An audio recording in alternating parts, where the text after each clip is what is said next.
Hey, everybody, my name is Paul Eston Jr., a.k.a. Boy Green. I'm the New York Jets digital reporter for Heavy.com, and I have to quote Syl from The Sopranos. Just when you thought they were out, they pull me back in, baby. Once upon a time, we were talking about and dreaming about the possibility of a Lamar Jackson Baltimore Ravens trade because, of course, he is set to be an unrestricted free agent. We all thought, well, the Ravens are going to tag him. They're not going to lose him. I mean, the Ravens are one of the most stable organizations in football. Who in the hell in their right mind would trade a young 26-year-old former NFL MVP quarterback? I mean, those kind of teams keep those kind of players, right? Wrong, baby. There's a chance this guy can be traded. A new report dropping here on Saturday, February 11th, has reopened the doors, reopened the possibilities of a Lamar Jackson trade. This is a joint report from multiple NFL insiders, Tom Pelissero, Ian Rappaport, and Mike Garafolo.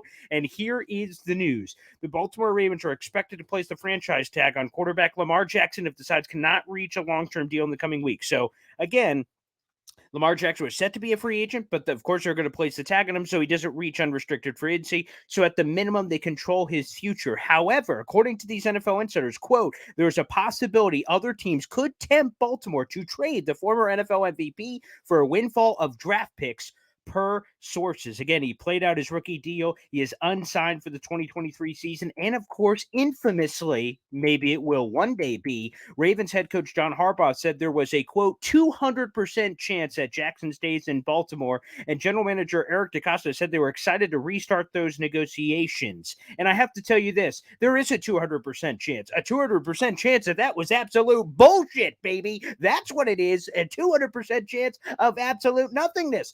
Remember, I went back to this same quote that happened last offseason. Mike Vrabel, when asked about the rumors that A.J. Brown could be dealt, he said, not as long as I'm the head coach. 2 weeks later, his ass was traded.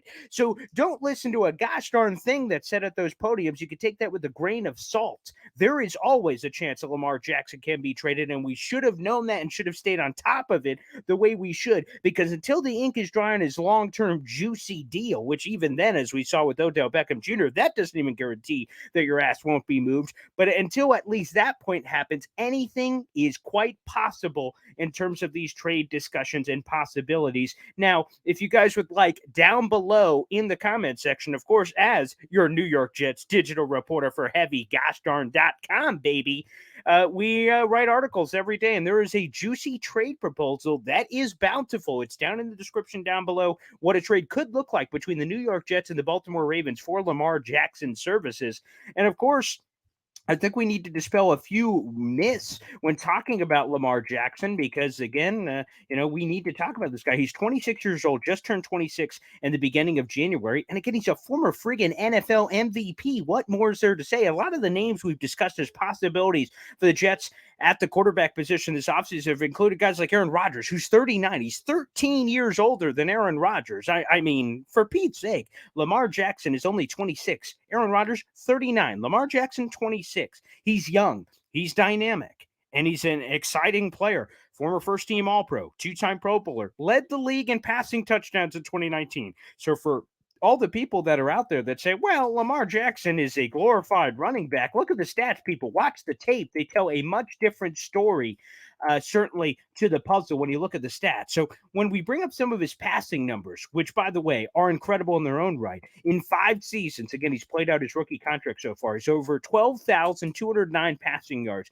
has completed 63.7% of his passes, and his touchdown reception ratio is 101 to 38. Now, that's just considering his passing numbers because, of course, he's also already, only in 5 years, one of the most dynamic rushing quarterbacks in NFL history. He has not one, but 2,000-plus yard rushing campaigns in his career. They happened in back-to-back years in 2019 and 2020. In 5 years, he has 4,437 rushing yards for 24 rushing touchdowns. That's on top of the 100-plus he already has as a passer. This guy is dynamic. This guy is electric. Some people said, well, Nathaniel Hackett, how is the fit going to work? Here, I'll tell you. Give me an NFL MVP. He can fit in any gosh darn offense that freaking exists, baby. You can figure out the details later. This guy is guy's young. This guy's dynamic. And while it would take a windfall of draft picks, absolutely, to make a deal this magnitude happen, at least with Lamar Jackson, you wouldn't have him just for this year and next year, and we'll see what happens. You'd have him for maybe the next decade. Now, of course, the thing that has to be among the concerns, and we'll bring it up here, of course, on the show, is durability. When you look at Lamar Jackson's career, and it's a short sample size, but his career in the league so far, we're talking about 5 years in the pros. And when we look at fully healthy seasons, it's only happened once, and that was back in his rookie year. And that, we all remember, Jets legend Joe Flacco was the quarterback for that season. So while Lamar Jackson appeared in all 16 games, he didn't start all 16 because Joe Flacco started that season. So it's hard to even count that as a full season played because he didn't really play the full season. He played in some wildcat packages. So we're talking about 5 years, and he hasn't been able to play. Here are the games started over the last bunch of years since he's been a starter. So we'll start in 2019, which, by the way, his first fully started season, he was the MVP. But 15 games, 12 and 12. He's battled injuries. Injuries are a part of the puzzle, and that could be even more complicated when you're talking about paying a guy record-breaking, near fully guaranteed money in a potential blockbuster deal, which could put him in the same ballpark that Deshaun Watson was when he was dealt. So this is dynamic. This is crazy. I feel like, the movie Christmas Vacation, where Chevy Chase walk around. This is crazy. This is crazy. This is crazy. I mean, this is it. This is the offseason. We just talked about earlier today the wild speculation with the friggin' quarterback market. Then all of a sudden, out of nowhere, booyah! You think you know what's going to happen, and boom, boom, boom, boom, coming out of left and right, up and down. Who knows? Left is right and right is left. Down is up and up is down. I mean, quarterbacks are going to be available that maybe we don't know. We talked about that with the Josina Anderson report. Now, some people in the beginning of the offseason, maybe Lamar Jackson will be available. Then a couple weeks, no, he won't be available. Now today, of course, he's going to be available. So what the flying hoot? Anything is possible in this wild quarterback offseason for the New York Jets. So with Lamar Jackson back in again, going back to Syl from The Sopranos, again, just when you're out, they pull you back in, baby. And they've certainly pulled me back in. I've been adamant that throughout the offseason, Aaron Rodgers was option number 1.